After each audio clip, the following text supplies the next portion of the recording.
Well, good morning, good afternoon, good evening to everybody joining from wherever you are in the world. Thank you for joining our first AMA of 2026. Happy New Year, and also a little early for the Lunar New Year as well, coming up here shortly. So thanks so much for joining us.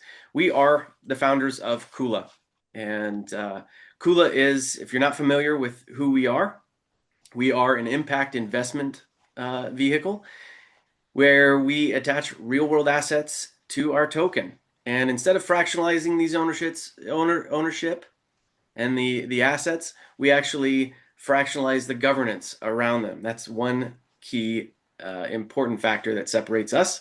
But another is that we actually have assets on our books.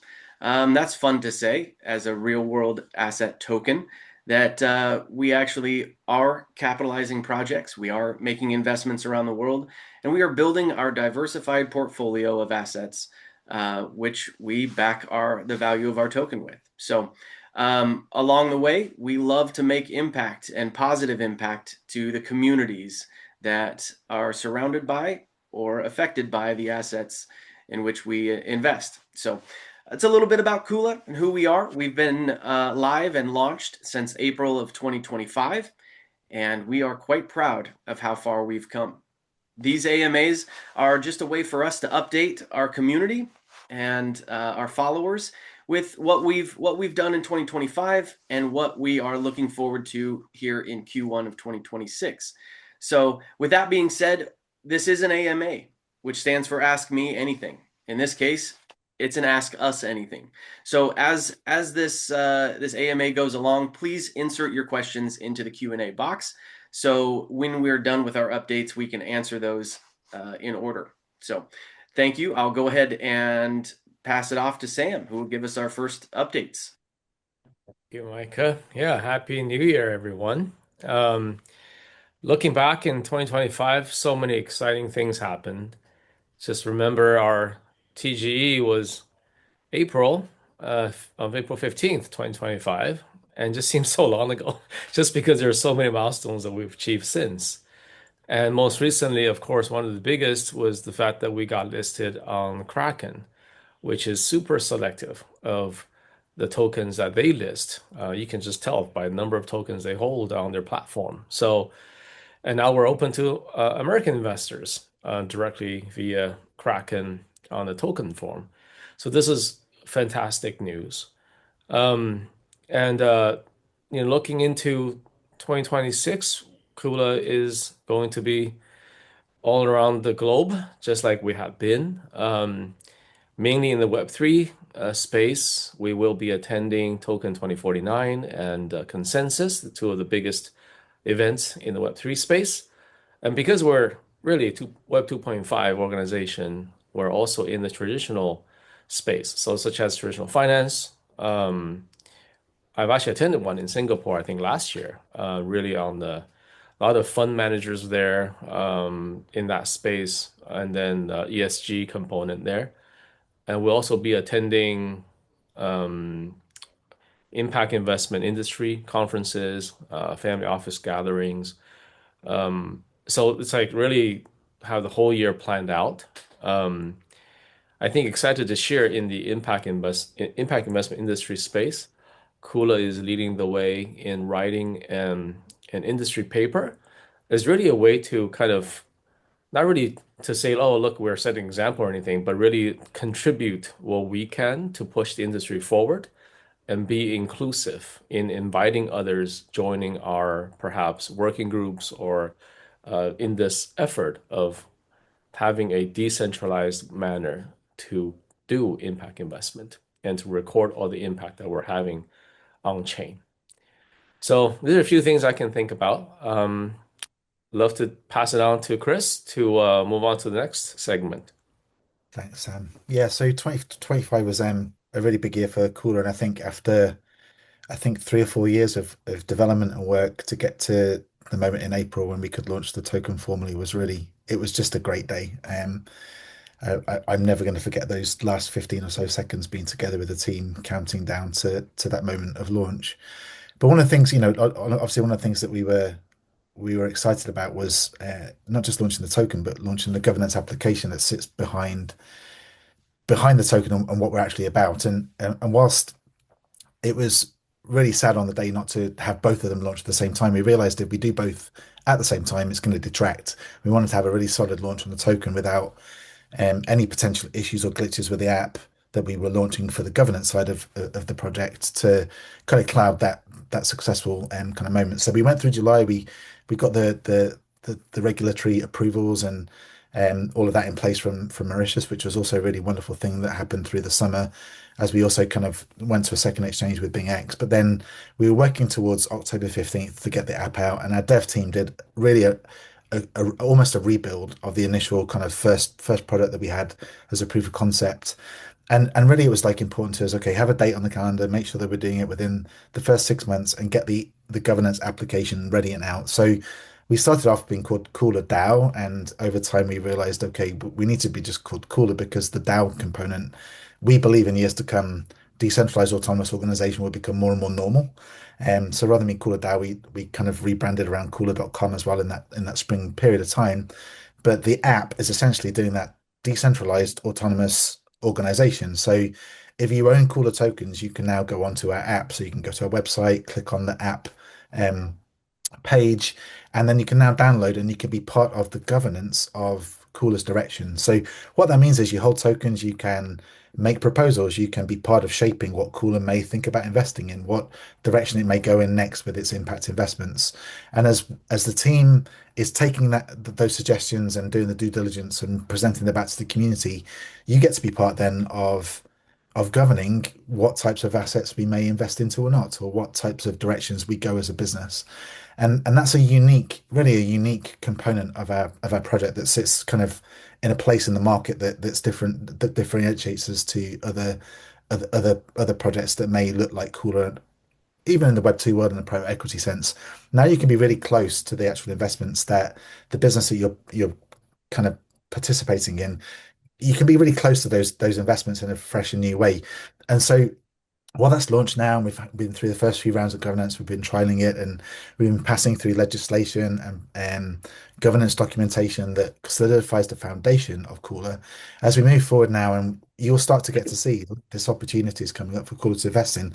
Tell us what you think. Be part of that. You can join the community. You can have conversations around what types of investments are on the table, what types of proposals are being made on our chat channels, and then you can actually be then part of voting the level of the tokens that you hold.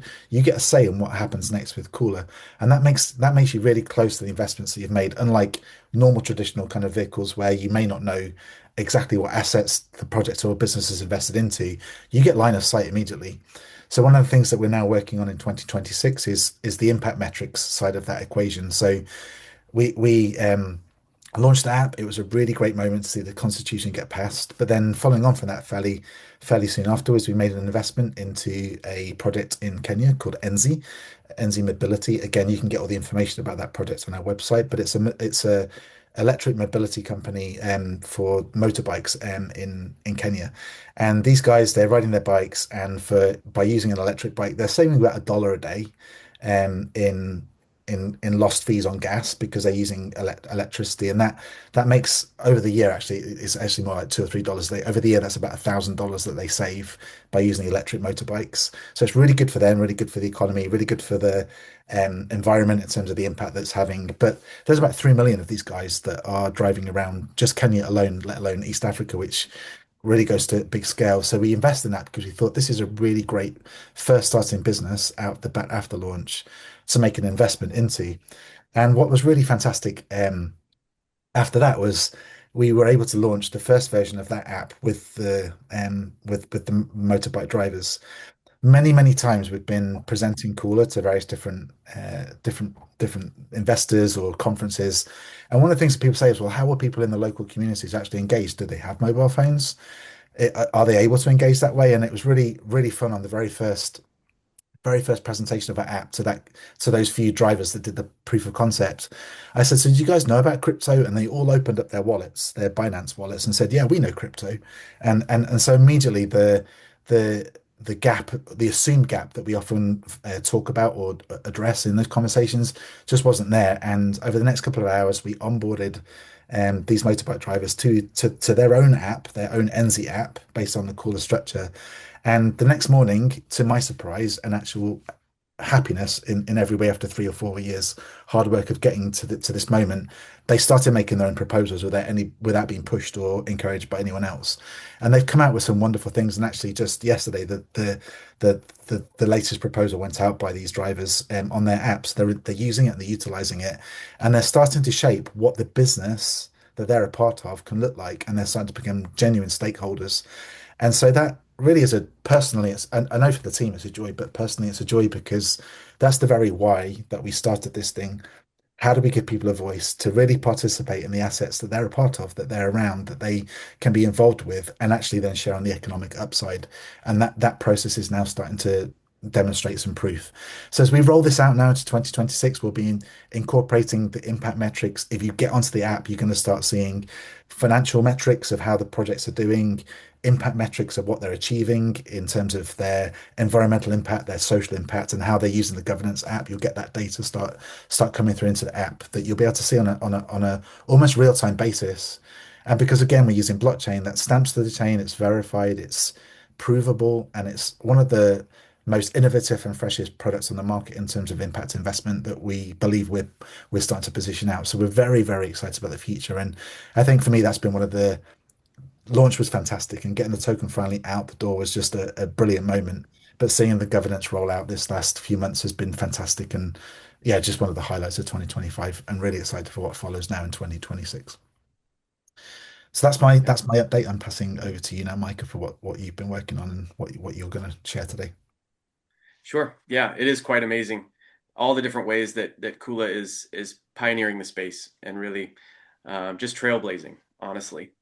I have the joy of networking with institutions and family offices. My number one priority is meeting with typically your more traditional investors and educating them about what it's like to invest into a Web 2.5 project. We constantly are talking about how we're bridging the gap between traditional investment and this new modern digital asset investment class. And so we're proud of what we're building. And my job has been traveling in the US, in the Middle East, and frankly, anywhere that institutional investors, family offices, or philanthropic organizations are interested in hearing more about Kula. And then talking about all the different avenues that we have for investment into Kula. So that's really what I get to do. In fact, I've got a great event in New York City tomorrow evening where I get to spend a lot of time with established connections in the fund manager world, but then also establish new connections and network around tomorrow evening. Big ultra high net worth philanthropic event in Malta coming up in February, along with, of course, our crypto events and our more Web3 focused events, where Kula can make a name for ourselves as well. So that's really my role. And then I also get to sit back and watch as this company has been growing. And if you hop over to Kula.com, you get to see some of the remarkable team members that we've been adding to our heads of in the company. And so I encourage everybody here to go over to Kula.com, read about some of these people that we have hired, that we've brought on board to really elevate Kula to the next level. These men and women are doing things that the three founders here could have never imagined. They are carrying the torch, and they are scaling this company in a way that honestly the three of us just don't have the capacity for. But I encourage you to click on their picture, read their bio, even do your own digging and due diligence. These people are remarkable. They are industry leaders, and they come with a lot of experience, a lot of expertise in their field, and we are so excited about what they're bringing to Kula. In fact, everybody is getting together in Dubai here next week to really just dream and vision and create vision about what 2026 looks like, to plan. We had our first official board meeting at the end of the year last year, and um, that just established a domino effect of us moving forward officially as Kula into 2026. So yeah, that's a little bit about what's going on for us and what we have to look forward to in 2026. We do see the questions starting to accrue. So if we want to jump into those, gentlemen. Well, Great. yeah, That's the really first one is just how can one buy the Kula token from any country in Africa? That is I'm not exactly sure on my exchanges and their geographic outreach, but I know MEXC is available in Africa. There's an exchange called MEXC, MEXC, um, and that's just a matter of creating an account. A lot of times there's verification necessary, and there's multiple ways to move funds to that exchange in order for you to buy tokens. But MEXC is one of the exchanges that Kula is listed on and live today. So um, I'm not sure if Kraken is available in MEXC. I'm not sure if Coins is available, but we do have options in Africa. I think I was just checking. I think Kraken is available in many countries across Africa. I Yeah, I know that's Europe and the United States, and those are some of the hardest continents to get listed on or to get available on. So Right. if if they're available in the US and Europe, I would I would wager big money that they're available in Africa as well. Yeah. Let's see. Is there still hope for the Kula Ambassador program, and will it come live again? Yeah, this was a program that our marketing team had prior to our TGE event, prior to our launch. And um, that's something we'd have to address with our marketing team if that's something we're looking forward to in the future, or if that will change, if what it will look like if we do implement it. Um, if I could ask this person to go ahead and send that same question to hello@kula.com, then we will go ahead and forward that on to our marketing team, who can answer that with far more detail than we can. Um, I'll take this next one here. With regard to, thanks, Micah. With regard to investments like NZ, does that investment translate to a thesis on sustainable transformation? Do you define theses? The answer is yes. So one of the pieces of work that we were very clear about, kind of around April, May, June time, we worked very deeply on both an investment and an impact investment thesis with regards to sustainability. So there isn't necessarily one about transportation, but we worked across a range of defined parameters that kind of rooted in the sustainable development goals that come out of the United Nations, but also other for-profit structures and matrices that also look at impact as well. So we've defined that, and we work across now 12 key metrics for all of our projects that would include commodity-based investments, transportation, in the case of NZ, and has then the capacity to work for lots of different other businesses as well, as we keep growing the portfolio. And so that thesis we've just signed it off formally at the end of this last year's board meeting, and we'll be making that more available in different ways, both online in terms of the understanding and the actual kind of conceptual build, But then also you're going to start seeing that come up in the app with not just the thesis and the ideas and the concepts, but actual the real-time data that's coming from the projects, both at a financial level and the impact that they're having as well. So that's coming. So there's actually quite a lot more in that and a lot more involved, which again, if you're interested, I would say please reach out on that same address, hello at, and we can give you more and actually talk more about it. And maybe at some point that's something that we should do more broadly in terms of giving a much larger presentation on that whole process and thinking, because we've done an awful lot of work this last 12 months, and the team across the board have done extensive work, and there's a lot of really exciting things to come. Excellent. Oh, this next one is you guys planned out the year. What are some goals you could share, if any, that you're really excited about? Um, that's tough because here we have to be a little vague and pretty general. Um, but it almost even applies to the next question as well.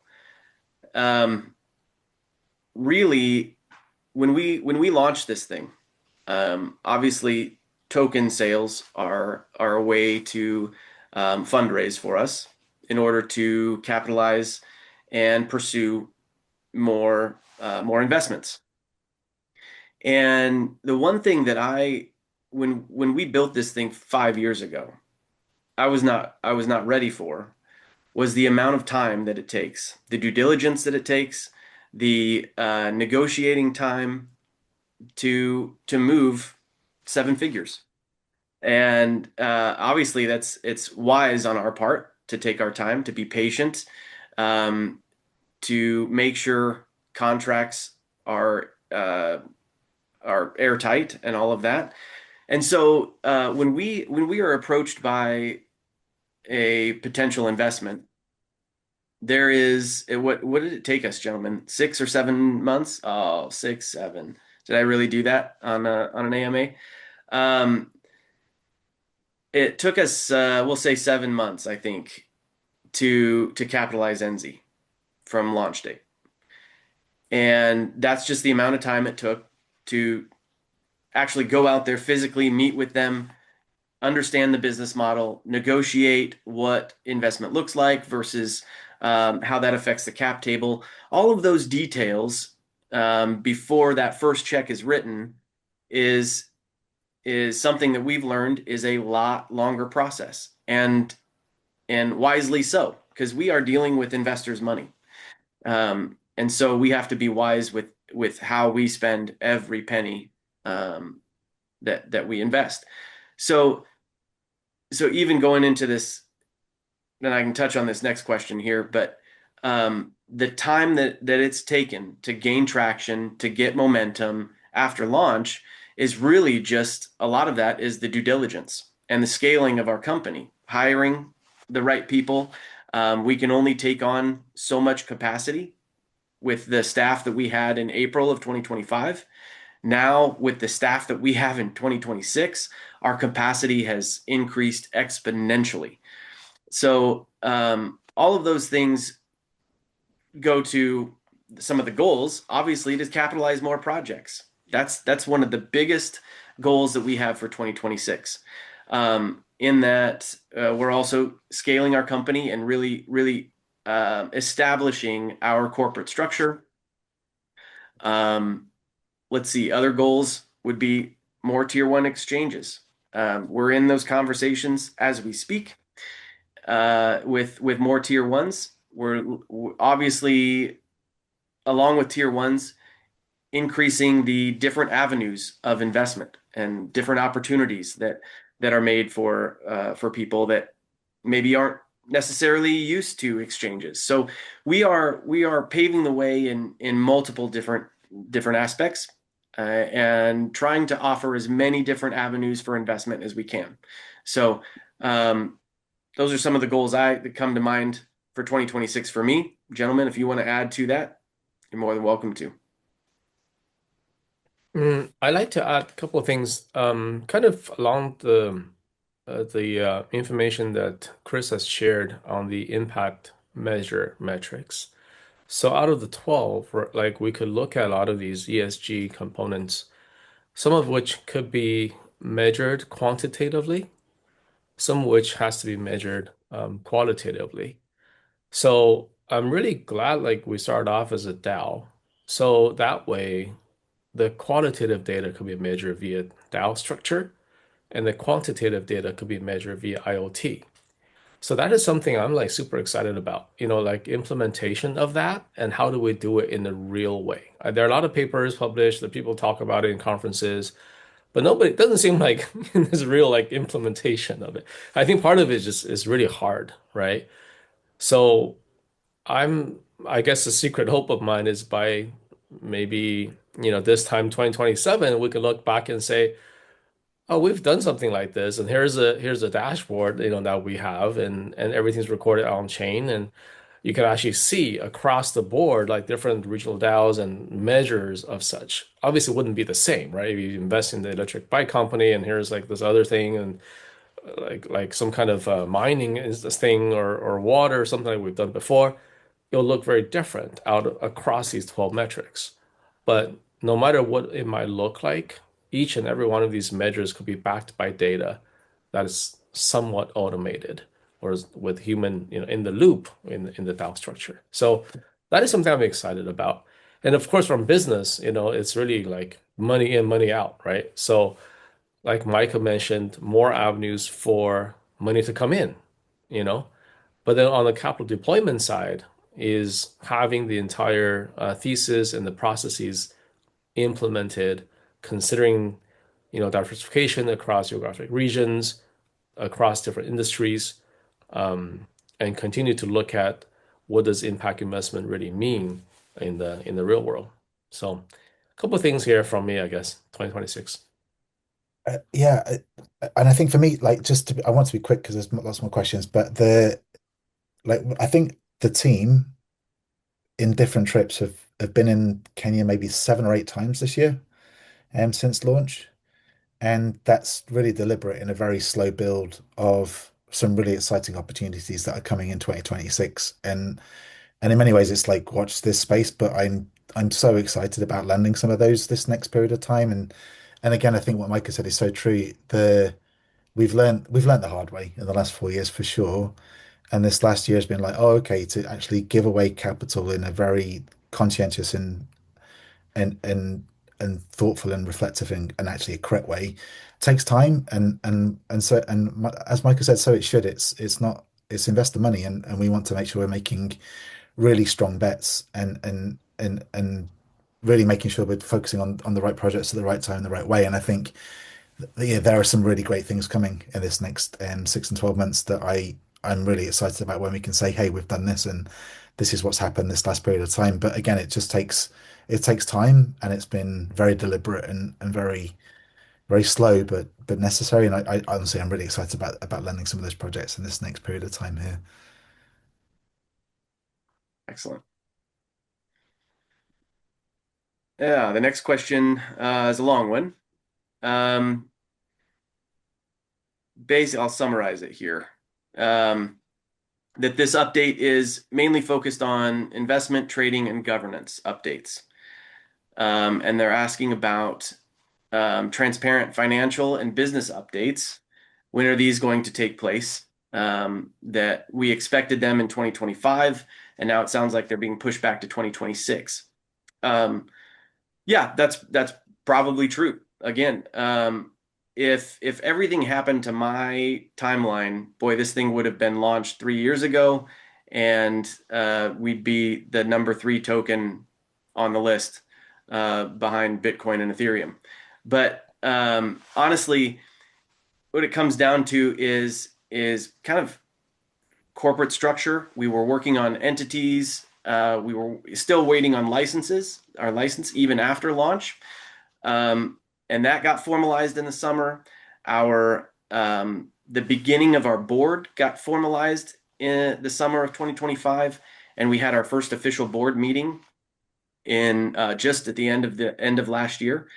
And so the time that it took to kind of establish all the formalities around Kula as a corporate entity Now, that took longer than expected. And so now that we've had our first official board meeting, that starts us as a start creating those quarterly reports. So that's when investors are going to start to see those quarterly reports, and we will be far more, not that we were hiding anything because everything's on the blockchain, but we will be more direct about those communications and those reports in 2026. And so, honestly, the answer to that is just because things took longer than we expected.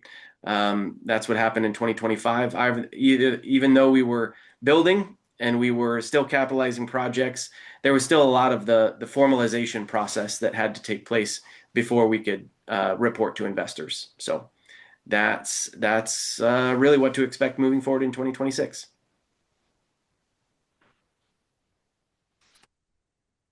Next question here is on, does Kraken promote Kula in any way? The answer is simply yes. They did a fantastic job at launch. I actually just asked the marketing team if I could send them a report in the chat, but the answer was negative. But we were really pleasantly surprised at really how many websites and updates and secondary and tertiary kind of ongoing communication happened through that process. I think we ended up on multiple sites across the world in various different crypto and in institutional, more traditional kind of forums, and that was just really great. And they continue to do so. Again, I think Sam said it. They're very selective about who they take on, and so it was really a wonderful win for the project that we were able for the business that we're able to be listed with Kraken and pending a couple more kind of legal hoops to jump through here in the next few weeks. We should be also seeing that go out in Europe as well, which would be great. So that's also just coming up on the horizon here as well. Excellent. What countries do you feel like you're establishing connections in, and what are some target countries on the horizon that you see future projects with? Hmm. Yeah, I mean, deepest relationships would go in sub-Saharan Africa and Nepal. And sub-Saharan Africa is where we are doing a lot, as well as obviously Nepal. But we've also had conversations in North America, in South America. And so we're not just targeting one region of the world. We want projects on every continent. If um, I don't know, Well, if Antarctica has personally, something to offer, we can. yeah, personally, I'm in Asia. I spend a lot of time in Asia now. So like from Japan uh to Taiwan, Hong Kong, Singapore, Malaysia, like really all over the place. And I think for the capital deployment opportunities, established economies, um, law and order system here, I think it's pretty attractive on a lot of these areas. And I think, like I mentioned earlier, like money in as well, right? So a lot of global financial centers are situated here. So Asia is like a focus of mine, I would say. But that's so when we have these opportunities, we kind of take the pros and cons, and then there is a list, and then there's a committee going through them. So yes, we have a global focus. Um, I can take the next question. There was talk earlier of a potential of a more traditional form of investment for Kula. Any update on that? The answer is yes.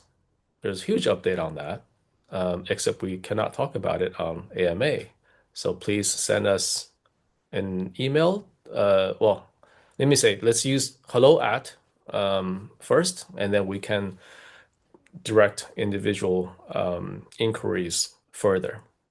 And so that's that.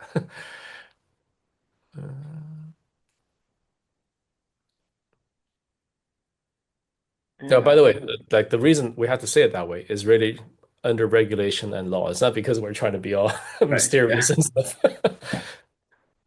yeah. Is there a minimum amount to invest to start, and is there a cap? There. there is no minimum depending on which exchange you go onto. You can invest $5 into Kula on a lot of these exchanges, or less if you wanted to. And quite frankly, there is no cap either.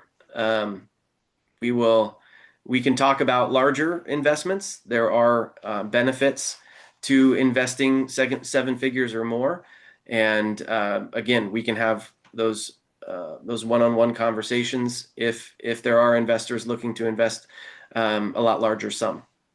And that's typically the people that I meet with, just as institutional investors or accredited investors, etc. And so you can either contact me directly or again go through hello@kula.com and they'll connect you with me if that's a conversation you want to have. So Micah, I kind of read that question a little bit differently. I think you were speaking of like money in to Kula, in terms of money Oh, out. sure. Yeah, I'm not sure. We don't really have a minimum either, but we have deployed capital from hundreds of thousands to, single digit millions. And I think it really depends on the valuation of the opportunities. Say you take a revenue and then do a multiplier on that. The impact, obviously, that's like first and foremost, community, different geographic locations. So there's a lot of criterias we look at, but just from dollar amount wise, I don't think there's a set amount. Well, cap, I mean, we only Right. have so much money, right? So we're gonna put it all in. It has to be a diverse portfolio. Next question, can you speak on tokenomics? I can give it a shot here. So like 10 billion total token supply.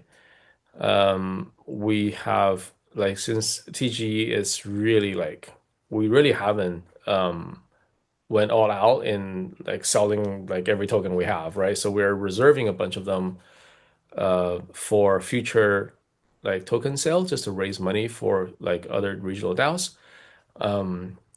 And then founding team had a 6 month uh, lockup.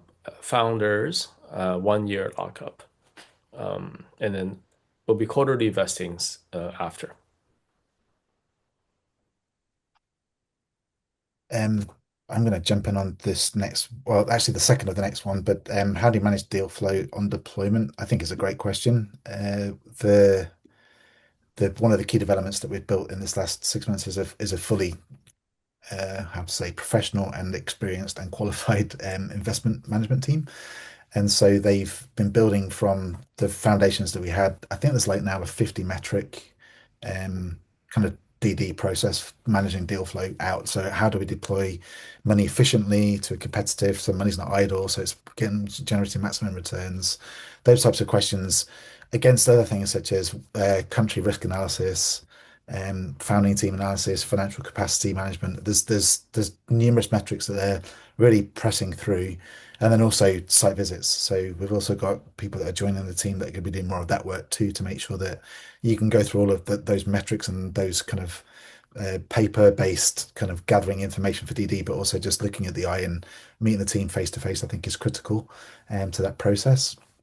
Overall, that's been really wonderful development as well inside, just in terms of building out the capacity, but it's enabling us to really triage quickly the opportunities that we have, and also we review and assess impact potential in those projects. So just this morning, there's been two applications this morning that came online from Botswana and Cameroon, and I think the team had reviewed probably 10 to 15 or so in the last quarter of 2025. So the actual kind of opportunities are not few and far between. They're actually abundant, and we're really learning quickly again, and where and how we can manage those processes and manage the information flow quickly. And then they're also working on now a full scale AI model that allows that kind of process to be much more automated and fully reviewed in a much more efficient and quicker way. And I think again that then kind of flows back to the second question that was asked here, is like what are the key factors to creating token value?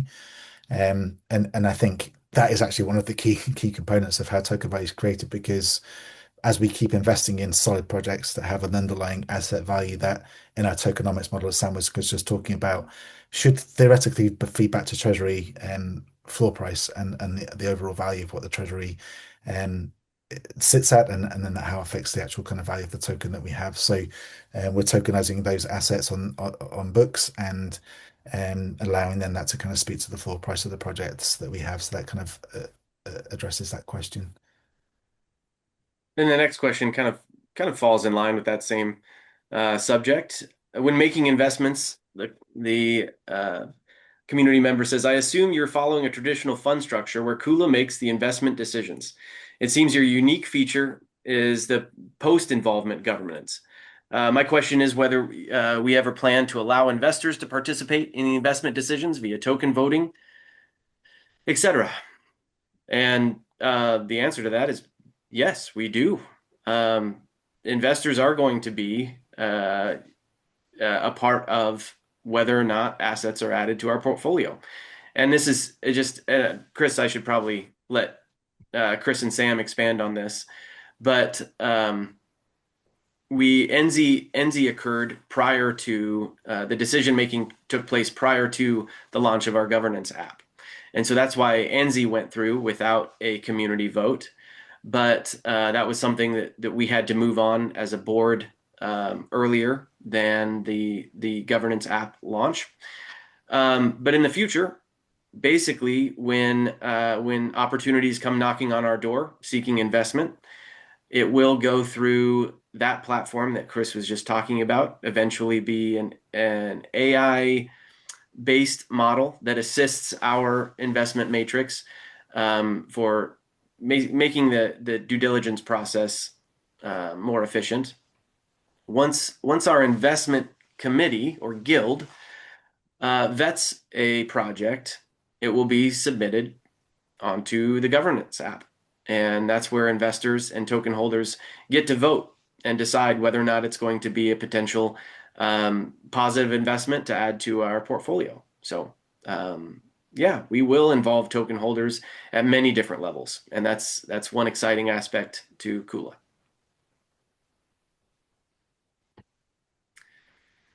Oh boy, this one. How has our vision for Kula changed in the past 3 years? Uh, Oh, it hasn't changed. I'm, I'm just well, kidding. Just I'm, kidding. I want to say the non-obvious answer to that is that in some ways it hasn't.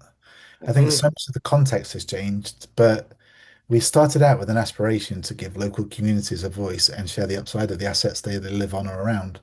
That hasn't changed. Like I okay. think the very core of what we started it for, we've not wavered from, and we've pressed through and and I think for me, like there's been some real dark nights of the soul in this process, right? And this, even last year, there was moments like, are we ever going to make it through this to actually see this thing go? And we've kind of hit that tipping point where I think we all say now it's like, oh, it's going. What on earth does that mean now? Kind of we've gone to the other end of the extreme, but the very heart of what we're trying to achieve hasn't changed. And there are different containers and there are different ways and different structures and different pathways that we've definitely have evolved.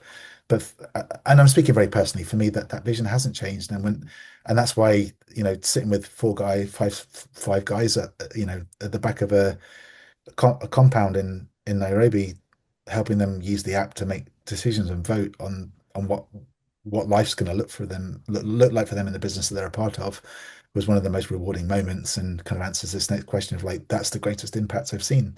People actually choosing what happens with the assets they're a part of, I think has been really remarkable and probably the highlight of this last 4 or 5 years for me.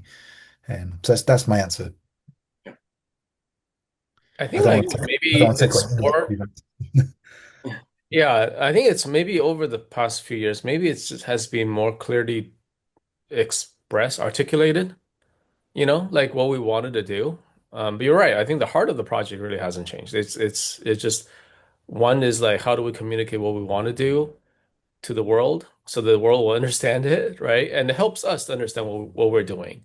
And then two is the hows. I think there are a lot of pivoting and clarification, licensing and regulation, all that stuff that really has to be in place before we can really make the next step, take the next step.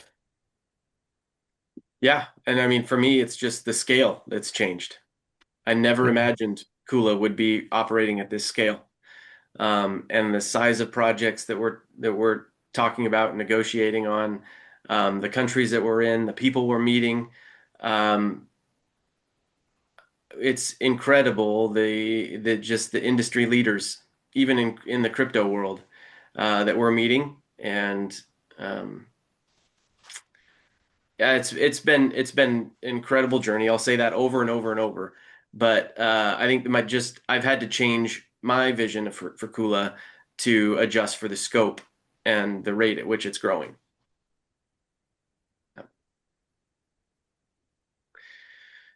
The next one is, I'm very interested in the impact. What is the greatest impact you've had in your opinion? I kind of answered, so I leave it to you guys. Hmm. My goodness. Uh, I think we've all had three. We probably all have three different answers because we're involved in different spaces all over the world.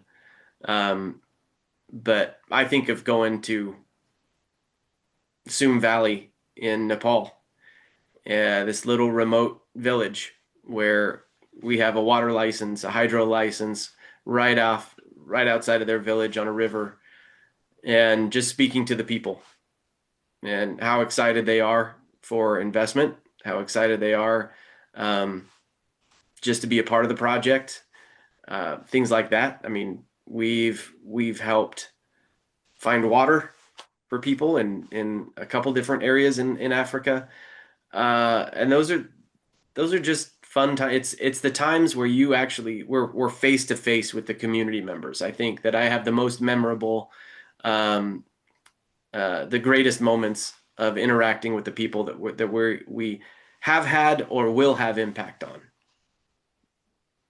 Yeah. Well, maybe for me, like the impact, there are different I guess aspects of impact. One is like Micah mentioned, the impact on the community. And that's like really like heartfelt, no matter which country we go to, I think, like in Malaysia that one time or in Zambia, right? Somebody stood up and say like, I'll be the first one to buy your token because I can now invest in my own country via your token. Something I never thought about. But another perhaps aspect is really the impact we have on the industry itself, a decentralized way to do impact investment. What might look like private equity, and I think we're doing it slightly better probably with the tracking and everything on the blockchain, but also just the way that we opening it up to the community to participate. So I think that's like very different. How do we bring liquidity into seemingly illiquid asset, right? So that becomes quite interesting. And like even talk about underground water. A lot of times people think like, well, you have water right to something, then what, But we're able to having that governance token so that the first buyer of the governance token can sell it. So therefore providing that liquidity that's much needed. And I think that's pretty interesting approach there. So having an impact there as well. Um, arriving on Kraken, basically did it have the impact on value and volume you had hoped for? Hmm. Well, it certainly had a really positive impact, I would say. I'm not sure if I had a baseline for the like what I would hope for, but I think day one was 300 some thousand on the volume increase, right, Micah? And did I Yeah, remember?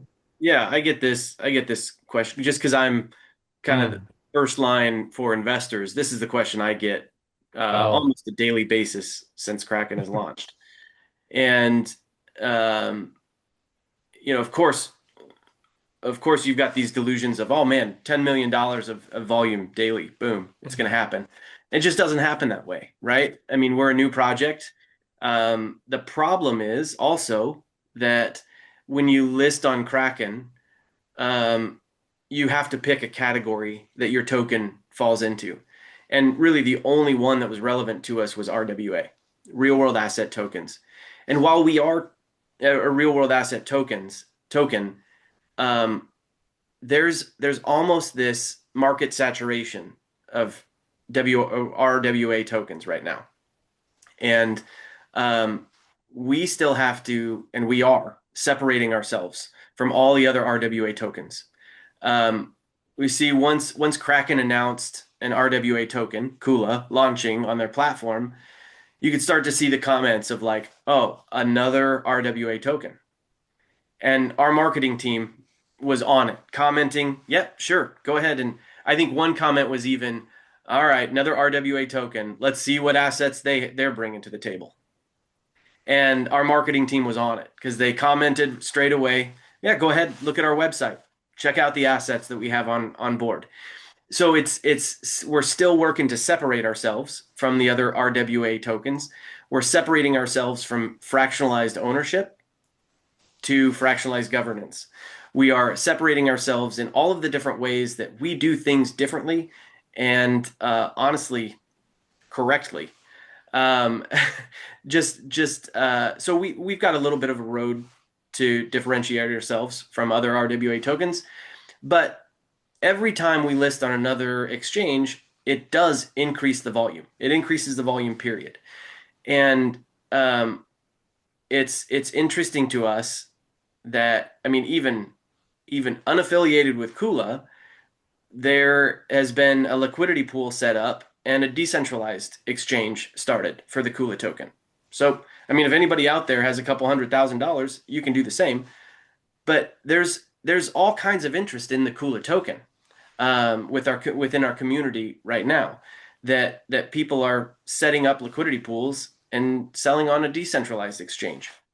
So it's incredible the interest that has taken place in Kula, and with every exchange that we get listed on, more and more people see the name of Kula, are buying the token, and establishing an investment with us. So yeah, is it $10 million of volume every day? No, it isn't, but it's more than we had before, and that's really exciting to us. What it did is open us up to whole new continents, US and Europe. And that was really exciting for us as well. And that just starts now that we have one tier one, we have other tier ones looking at us saying, okay, we can have a conversation now. So all it does is it's one more step to open up more doors. And that's the most exciting part for us.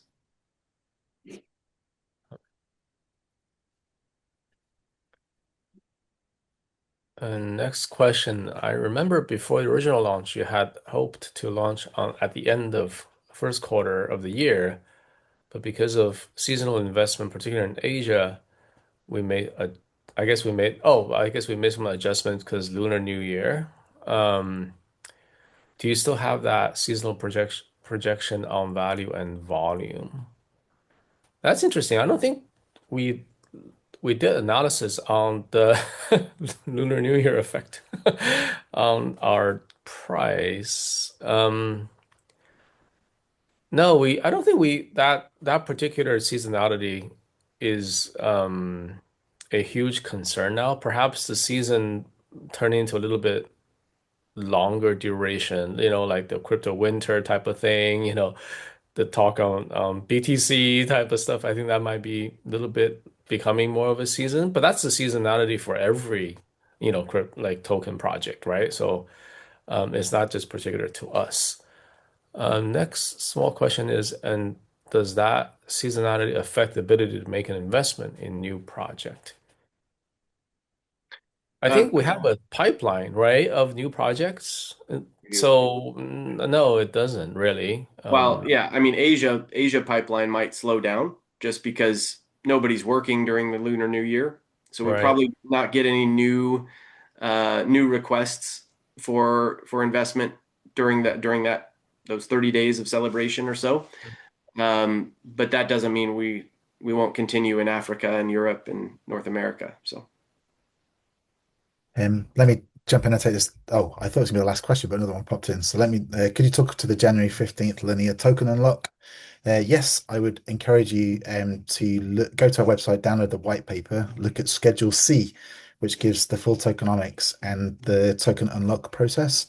There are three different types of investor pool, and as Sam said, they unlock over the next actually 3 or 4 years on a quarterly basis. So This will be our second. The first one we weathered really well, and I think the underlying reality is that this is a project. This is not a meme coin. Like we are not a meme coin. We're a long-term investment, in a sense, and so there's not we're not promising.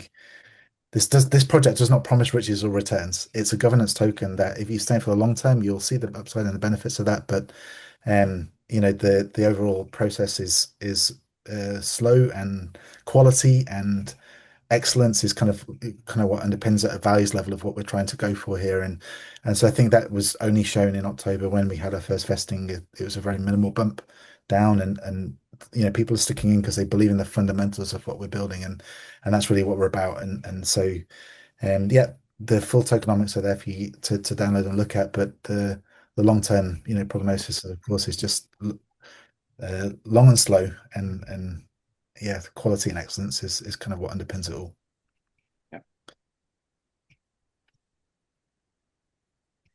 Good. While Kula's emphasis on restorative investments in emerging markets like Nepal and Kenya drives equitable growth, what insights could be gained by planning a US-based initiative where landowners tokenize undervalue rural assets for impact funding, potentially reshaping your strategy to bridge global restoration efforts with America's vast agricultural landscape?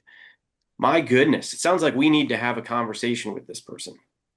Brilliant. It's a very, very specific question.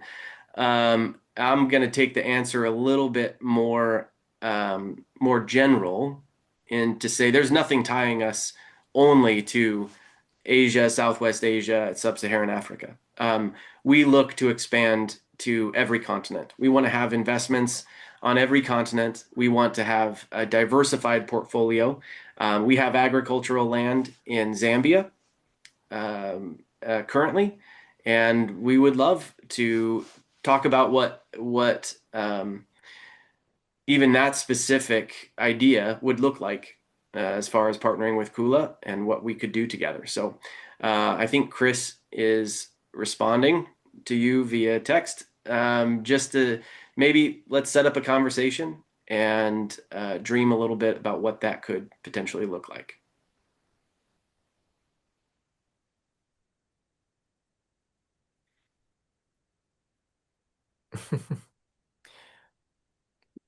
Well, I'll follow up on that. I think US is looking more and more interesting.